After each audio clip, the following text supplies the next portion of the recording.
SIR আবহে মুর্শিদাবাদে আত্মঘাতী ঝালমুড়ি বিক্রেতা পরিবারের দাবি আতঙ্কে ছিলেন।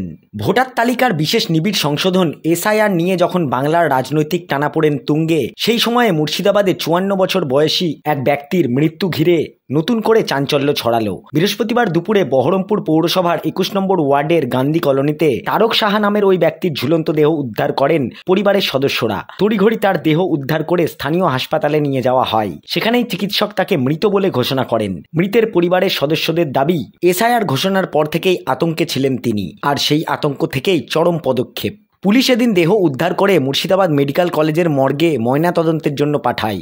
জামাই বলছে যে কাগজ পাঠাতে হবে, কালকে একটা ডেটটার সময় কাগজ জেরক্স করে জমা দিতে হবে। তোর বাবা বলছে আমি কি করব, কাগজ তো দিয়ে আবার নিয়ে গেল আমার স্কুলে সব সার্টিফিকেট দিয়ে, বললো দেখি গা হচ্ছে নাকি, দিয়ে বলছে হচ্ছে না, দিয়ে বলছে কি করব, না তো আমাকে সুসাইডই করতে হবে, তাই বলছে। তারক সাহার পরিবারের দাবি 2002 সালের ভোটার তালিকায় নাম ছিল না ওই ব্যক্তির, আর এরপর থেকেই আতঙ্ক গ্রাস করেছিল তাকে। উল্লেখ্য, ওই তালিকায় তাপসের বাবা মায়েরও নাম ছিল না। জানা গিয়েছে ওই ব্যক্তি আগে রিক্সা চালাতেন, সম্প্রতি একটি ঝালমুড়ির ব্যবসা খুলেছিলেন। তার পরিবারের দাবি তারকের জন্ম পশ্চিমবঙ্গেই, কিন্তু তারপরেও 2002 সালের ভোটার তালিকায় নাম না থাকায় তার উদ্বেগ বাড়ছিল। তারপরই তারকের এই মর্মান্তিক ঘটনা মেনে নিতে পারছেন না তার পরিবারের লোকজন।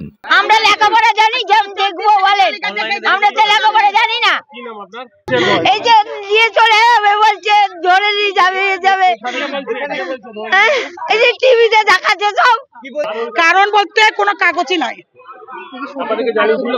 হ্যাঁ, বলছে আমার বাবা মায়ের লিস্টের নাম পাচ্ছি না।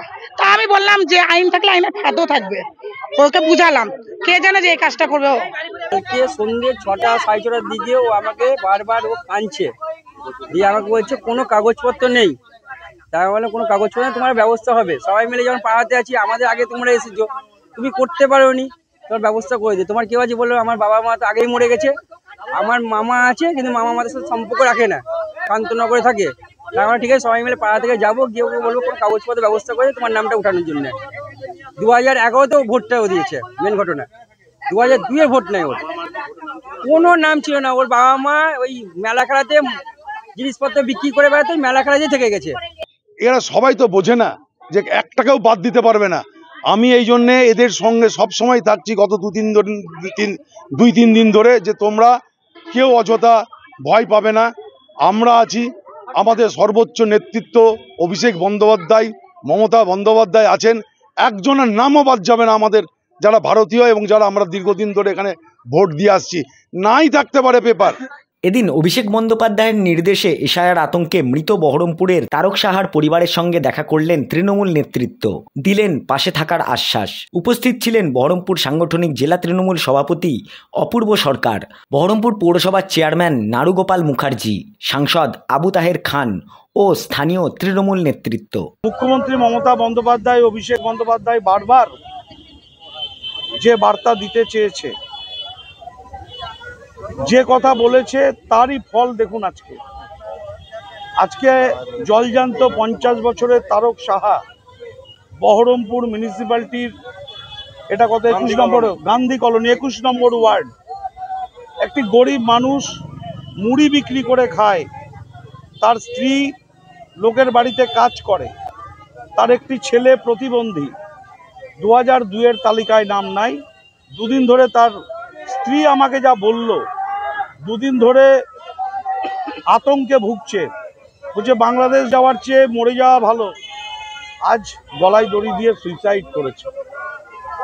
আমরা চাই না কোনো একজন আমাদের সহকর্মী, আমাদের গরিব মানুষ, প্রান্তিক মানুষ, খেটে খাওয়া মানুষ, সাধারণ মানুষের প্রাণ যাক। তাই সবার কাছে আমরা নিশ্চিত করতে চাই, মমতা বন্দ্যোপাধ্যায় বেঁচে থাকতে, অভিষেক বন্দ্যোপাধ্যায় এবং তৃণমূল কংগ্রেস থাকতে, এই বাংলা থেকে একজনেরও, এরা 50 বছর ধরে এখানে জন্ম, 50 বছর বয়স জন্ম এখানে, 2002-এ নাম নাই কেন, তার কৈফিয়ত দিতে হবে বিজেপি পার্টিকে। একজনও বাংলাদেশ কেন কোথাও কেউ যাবে না।